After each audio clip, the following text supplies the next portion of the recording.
नागपूर शहरामध्ये HMPV विषाणूचे 5 रुग्ण आढळलेले आहे। तर नागपूरच्या क्रीम्स रुग्णालयामध्ये 3 रुग्णांना HMPVची लागण झाल्याची माहिती समोर आली आहे आणि मेडिट्रीना रुग्णालयामध्ये 2 रुग्णांमध्ये HMPVचं निदान झालेलं आहे।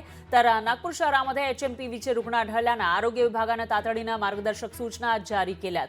दरम्यान आरोग्य विभागाने 5 सदस्यीय कृती दलाची स्थापना केली आहे। तर नागरिकांना घाबरून न जाता काळजी घेण्याचं आवाहन आरोग्य विभागाने केलेलं आहे।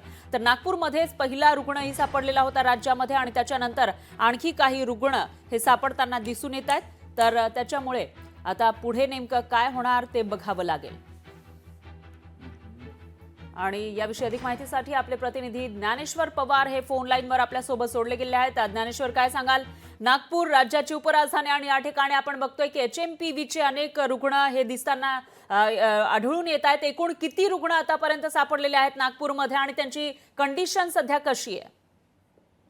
अगदीच आपण पाहिलं तर यापूर्वी जे आहे ते रुग्णालयामध्ये 3 तर मेडिट्रीना रुग्णालयामध्ये 2 असे 5 रुग्ण यापूर्वी जे आहे ते HMPV ग्रस्त नागपूरमध्ये आढळले। त्याच पार्श्वभूमीवर कुठेतरी आरोग्य विभागाने ते आता मेडिकल आणि मेयो रुग्णालयामध्ये HMPV नियंत्रण आणि उपचार उपाययोजनेसाठी जे आहे ते अधिष्ठानाच्या अध्यक्षतेमध्ये जे आहे ते कृती दलाची जे आहे ते स्थापना करण्यात आलेली आहे। त्यामध्ये जे आहे ते स्थापन कृती दलामध्ये जे आहे ते एकूणच औषधशास्त्र विभाग असेल, त्याचबरोबर बाल रोग चिकित्सा शास्त्र असेल, असे विविध जे आहे ते यांची जी आहे ते एकूणच स्थापना करण्यात आली। यामध्ये मेडिकलचे जे डॉक्टर राज गजबी सर, रुग्णालयाचे डॉक्टर रवी चव्हाण यांच्या नेतृत्वावर जे आहे ते प्रत्येकी 5 सदस्यीय कृती दलाची स्थापना करण्यात आली।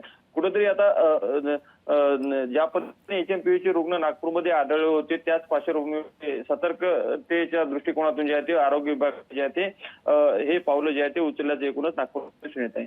निश्चितच एकूण असं म्हणता येईल की ज्ञानेश्वर, नागपूरमध्येच रुग्ण हे वाढताना आपल्याला दिसत आहेत आणि त्या पार्श्वभूमीवर उपाययोजनाही केल्या जात आहेत। त्यामुळे आणखी काही रुग्ण सापडणार नाही, किंवा सापडले तरी पण त्यांच्यावर लवकरात लवकर उपचार करणं शक्य होऊ शकणार आहे। दरम्यान धन्यवाद तुम्ही दिलेल्या या सविस्तर माहितीसाठी। याविषयीची अपडेट आपण घेत राहूया।